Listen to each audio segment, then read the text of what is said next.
So yun, alhamdulillah, okay naman. Very healthy po talaga, alhamdulillah, sa MJ nung lumabas. At saka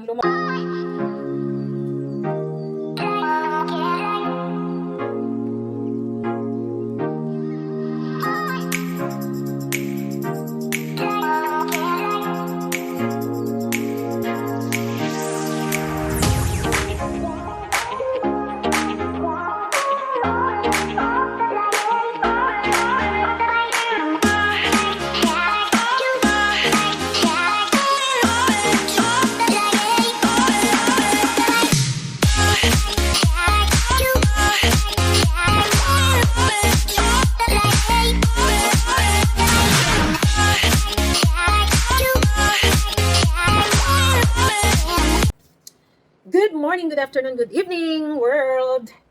Good evening, good evening. Kaya nga, good evening sa ibang bansa, good afternoon dito sa amin, at saka good morning din sa ibang bansa. So yun. So kumusta naman kayo? Kumusta? May mga kala familia. Kumusta kayong lahat? So ito, tinanghali na tayo dahil hindi may iwasan, ang dami natin ginagawa sa umaga, ganyan. So, basta mga ma'am, ganun talaga yan. So ano na pala ngayon, mga 3:11 p.m. So today is September 24th. Ang bilis ng no? Ang bilis ng panahon. So sa mga nag-celebrate ng birthday today, happy birthday sa inyong lahat. Shout out. At saka bago ko umpisahan ang aking topic for today is shout out muna sa aking mga new subscribers, old subscribers, mga loyal supporters, mga organic supporters dyan, and the super organic followers. Maraming salamat sa inyo. Shout out. So, after nitong video na ito, gagawa din akong panibagong vlog para i-shout out kayong lahat. So, yun lang. So, ang topic natin for today is so ang month of September sa aming family is parang napaka-importante sa amin. So, napaka-importante nitong month na ito or mga weeks. So, ito tribute sa aking uniko iho dahil he's going to celebrate his 14th birthday this September 28. So, this coming Saturday. So, ako lang ngayon dito mag-iisa. Sorry. Tawag dito. Kasi maraming nagsabi sa akin na bakit hindi ko sinundan si MJ, mga ganyan. Though late ko naman na ipinanganak yan si MJ, pero kung talagang gugustuhin naman namin, pwede naming sundan yan. Pero ito ngayon, sasagutin ko yung mga na bakit hindi sundan, ganyan. Ako din, yun din ang wish ko kasi ang gusto ko nga dapat 5 yung anak namin. Kaya lang, syempre yun ang pinagkaloob ng ni Allah sa atin. So alhamdulillah at thank you pa din. Pasalamat pa din at meron akong isa, di ba? So ganito kasi yan ang nangyari. So before ko ipinanganak yan si MJ, bago ko pa siya ibinuntis, kung baga namin yan yung hiningi talaga namin. Kasi ako kasi noon, way back 2004, so naoperahan po ako ng thyroid cancer. So 2004. So ang dami kong mga na-experience, nadaanan ng mga lahat ng mga klaseng therapy, mga yung radiotherapy at saka low low dosage ng yung chemo. So ganun po ang nangyari. So daw si MJ mag-celebrate siya ng 14th years old na siya. Pero kami ni Habi, na kami, nag-18 na kami nung nakaraan, di ba? September 4, 18 years na kami sa pagsasama namin. So ganito 'yun. Na-late kami ng dahil nag-undergo pa ako ng therapy kasi, kaya sabi ng doktor, pag sinabi niyang yung hintayin namin yung go signal niya kung pwede na akong magbuntis. Kaya talagang naghihintay kami. Pala sa mga, para hindi kayo maguguluhan kung anong klaseng alam niyo naman yung problem ng thyroid. So nandito, basahin ko na lang. So na-diagnose po ako at naka-second opinion ako noon. So siya, yung thyroid cancer. So so basahin ko na lang. Thyroid cancer is cancer that develops from these tissues of the thyroid gland. It is disease in which cells grow abnormally and have the potential to spread to other parts of the body. Symptoms can include swelling or lump in the neck. So swelling or lump in the neck, naranasan ko yan. So ang treatment niya, walang iba kung hindi surgery, radiation therapy, chemotherapy, thyroid hormone, targeted therapy, at saka ang daming mga ultrasound, MRI, Tapos ang ano niya, ang differential diagnosis, thyroid nodule metastatic disease. So, pero dito, ano na lang din, ano, I'm blessed dahil nung na-diagnose ako, nandito na ako sa Korea. At saka, dito kasi sa Korea, pagka nagkaroon ka ng mga whatever, thyroid cancer, mga ganun. So, hindi naman siya, actually, hindi siya delikado, mga ilang percent, maraming percent, hindi ko na, ano, kung ilang percent yung mga babae na nakaranas ng mga thyroid, ano, yung problems. So, sabi ng doktor, yun ang pinakamabagal na mag-develop na cancer sa, ano, sa katawan natin. So, hindi kagaya ng, ano, pag na ano, ng breast cancer. Ngayon, na-diagnose ka ng breast cancer, pag hindi mo iningatan, pag hindi mo sinunod yung doktor, pag hindi mo ginawa yung best mo, after 3 months, wala na ganun. Pero yung thyroid, hindi siya naman, actually, hindi siya nakakatakot. Pero, kailangan pa din ng gamutin. So, kailangan mo nang mag-undergo ng treatment. So, yun ang nangyari. Bakit hindi kami kaagad-agad nanganak kay MJ? Kasi, naghihintay po ako ng go signal ng aming doktor. So, nung nag-declare ang doktor ko sa akin na okay na, pwede na akong magbuntis, kaya yun, ginawa namin. Sa awa naman ng Diyos, kaagad-agad nag-positive ako, nabuntis ako. Pero habang nagbubuntis ako, grabe yung gastos kasi pupunta ako sa UB ko. Kung ano yung mga laboratories na ginawa ko sa UB ko, gagawin ko din doon sa aking doktor sa ano, yung sa internal ba, yung sa internal ano, medicine, internist. So gagawin ko din doon sa kanya. So pero siya yung nag-ano sa akin, siya yung nag-blood test na ano, yung sa breast ko na kung pwede ba akong mag-breastfeed. So, nung pagkatapos noon, sabi niya pwede kang mag-breastfeed kasi lahat ng laboratory ginawa ko noon. Kaya sobrang magastos. Pero sa awa naman ng Diyos, alhamdulillah, si MJ naman ay isang healthy, alam niyo na, smart, healthy, at syempre gwapo na bata. Syempre, I love my own, anak ko eh. So yun, alhamdulillah, okay naman. Very healthy po talaga, alhamdulillah, si MJ nung lumabas. At saka nung lumabas si MJ, ano ako, CS ako eh. So hindi ako kaagad-agad nakagising nung time na ano talaga dapat gumising na ako. Medyo na late ako ng gising. So hindi ko nakita, parang dapat ako yung makakita kay MJ na ano na una ako makakita sa kanya, pero parang ako yung last na nakakita kasi yung mga nag-visit sa akin, some of my friends visited me nung nanganak ako. So nung hindi pa ako gumising, sila na yung ano, unang nakakita kay MJ. So sa awa naman ng Diyos, alhamdulillah, healthy naman talaga si MJ at masabi kong mabait na bata, responsible. At saka dahil sa ano sa tulong na din ng ano ng asawa ko kasi yung asawa ko ang disciplinarian sa bahay namin. Ako kasi as a mother, medyo soft yung heart ko. Kumbaga, in short, yung ano ba? Tawag nito? Yung ay ano ba 'yan? Kalimutan ko na. Ano pala, yung konsentidora ba? So, kinokonsente ko si MJ kasi nga ako naawa. Kasi nung ibinuntis ko si MJ, nag-ano na ako, hindi pa ako buntis kay MJ, nagturo na ako hanggat binuntis ko siya. Buong ano pregnancy time ko, period, nagtuturo ako. So, kumbaga kasama ko siya, nasa tiyan ko siya, nagtuturo ako. So, hanggang 9 months po yun. Nag-leave na lang ako ng panganak. Sige, hanggang 8 months. Kasi, ang laki-laki kasi ng tiyan ko, yan, taba-taba ako, ang laki ko kasi nagbuntis. So, imagine mo naman kung from 52 kg, umabot ako ng ano, ng 79 kg. Imagine mo naman yan. So, grabe. Kasi, parang gusto nung nagbuntis ako, parang gusto ko kasi lahat ng gusto kong kainin, gusto kong makain. Lahat na gusto kong gawin nung nagbuntis ako, gusto kong gawin. Kasi, ano, yun nga, kumbaga, prepared na ako emotionally, prepared din naman physically. So, psychologically, ganun. So, kaya yun ang nangyari sa akin na sobrang para akong drum. Na ano, kaya, tapos ano pa ako, diba, thyroid patient.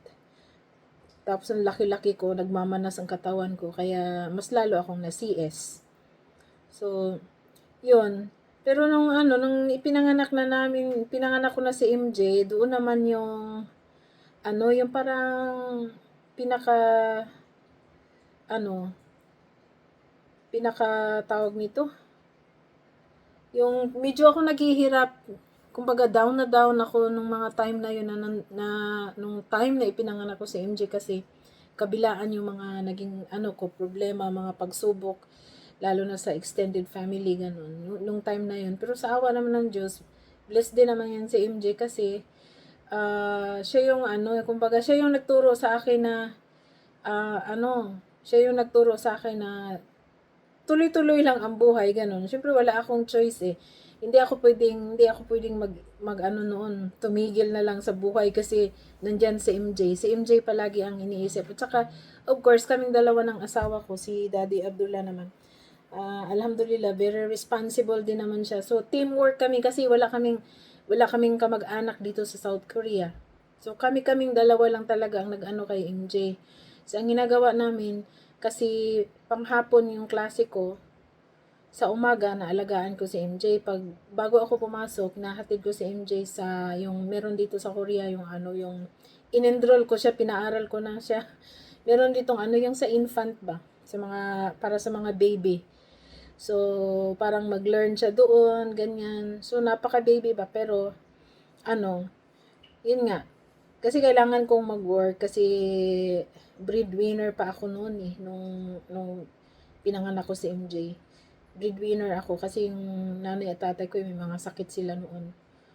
Hindi ko na ma-imagine kung paano nalagpasan yun kasi of course isipin ko pa yung Philippines tapos dito din ang family ko iisipin pero talagang sa awa naman ng Diyos, alhamdulillah, si Habi naman very strong, napaka-responsible at saka ano, teamwork talaga kami. So palitan kami ng pag-aalaga kay MJ. So umabot ako sa point na noon, sabi ko, iuwi ko muna si MJ siguro para iuwi ko sa Pinas para para pag nag-work ako dito, tuloy-tuloy, magawa ko yung gusto kong magawa. Pero iniisip ko din, sabi ko din, kawawa naman yung anak ko, masasacrifice ko.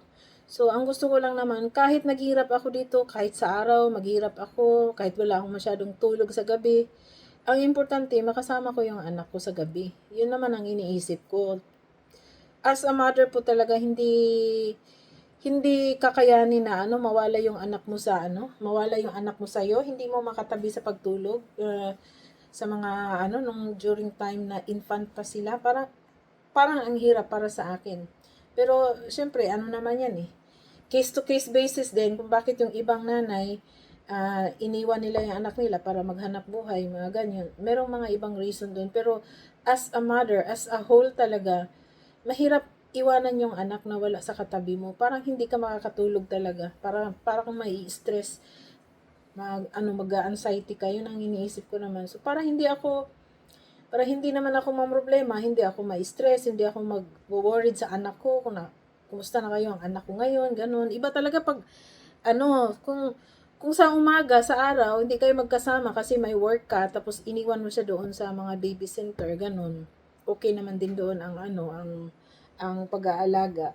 Actually, importante, pagkatapos mo sa trabaho mo, kukunin mo yung anak mo, siyempre magkasama na kayo, ganun. Ilang oras lang naman na hindi kayo magkasama. So, talaga, it's a matter of sacrifices lang talaga. So, yun. So, si MJ naman, sa awa ng Diyos, lumalaki din naman na, mabait na bata. Hindi nga yan hindi ko nakitaan yan si MJ na makakita ng mga maliit na bata noon pa na niya yung mga inaasar.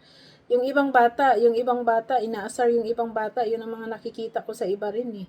Pero si MJ hindi. Pag dinala ko si MJ sa ibang bahay, namamasyal kami, nakaupo lang siya dito sa tabi ko. Hindi talaga siya yung yung tawag niyan, yung pabalik-balik. Yung bata, 'di ba? Alam naman natin yung bata, ganun talaga eh. Hindi mapakali yung bata. So, dahil sa curiosity nila. Pero si MJ, iba. So, mula noon, hanggat ngayon lang lumaki na siya, ganun talagang ugali niya. Pero, I'm blessed din. Alhamdulillah na ganun ang ni MJ. Iba ang personality ni MJ sa loob ng bahay. Iba ang personality niya doon sa school. Iba ang personality niya pagkasama ang mga friends niya. Dito sa bahay, nagjo-joke din siya kasi medyo magkahawig sila ng ugali ng tatay niya na may pagkaseryoso na yung may sense of humor, ganun, ma-joke, ganyan. Ganyan din minsan ang ginagawa niya sa bahay, nagjo-joke siya, ganyan.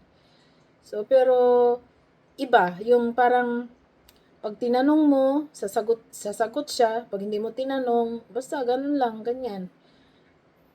Tahimik siya. Pero of course, inano ko naman, yung talagang inoobserbahan ko din siya, ino-observe ko din kasi alam na natin yung tawag nito. teenager na. Kaya may mga changes na mga ganun talaga.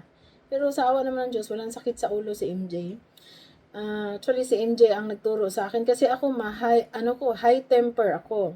So, si MJ,